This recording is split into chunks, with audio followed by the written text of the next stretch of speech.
Affidavit of Legal Capacity, latest update 2023.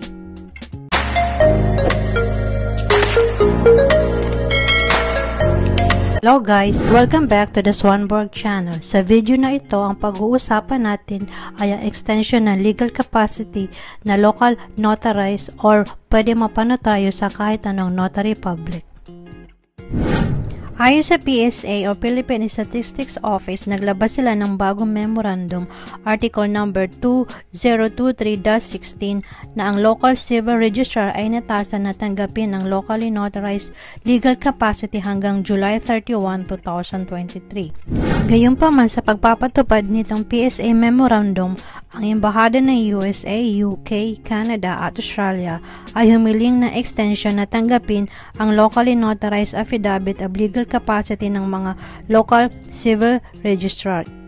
Ito rin ay para mabigyan ng mas mahabang panahon ng embahada na mapaghangdaan ang pagpapatupad ng kanilang mga operasyon kaugnay ng pag-i-issue ng Certificate of Legal Capacity alinsunod sa Article 21 ng Family Code ng Pilipinas.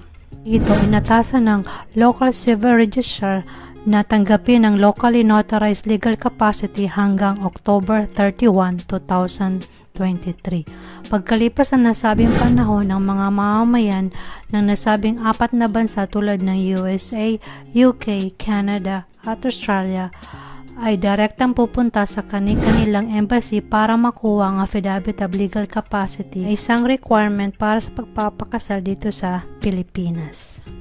Mga gustong magpakasal at may mga partner na foreigner na galing sa apat na bansang nabanggit ko, may oras pa kayo makakuha ng locally notarized legal capacity until the end of this month, October 31.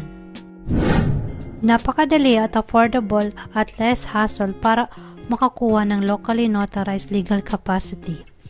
Ang price range ay parang nasa 150 pesos depende kung saan notary public kayo nagpunta. One of my subscriber told me that this PSA memorandum is true and it is extended until October 31, 2023. Because they able to get a locally notarized legal capacity and it was accepted by the local civil registrar and now they already married. The husband was American.